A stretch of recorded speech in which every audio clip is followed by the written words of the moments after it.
Bir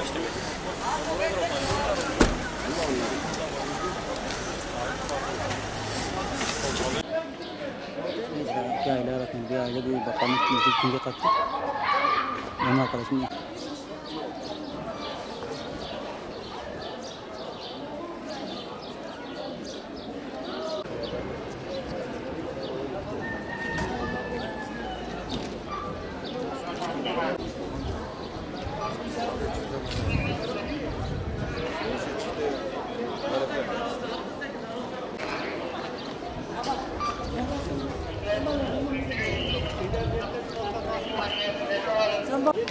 Buradaki arkadaşlara sorayım. Şimdi buradan ayrılıyor.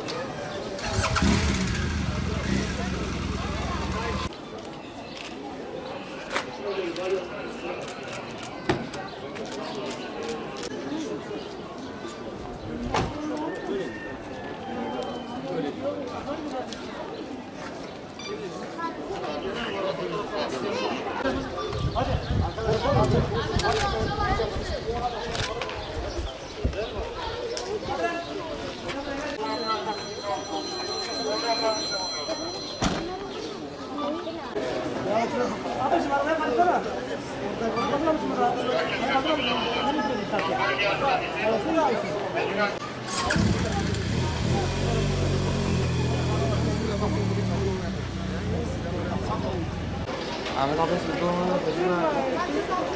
Aa, araba. Bas. Aa.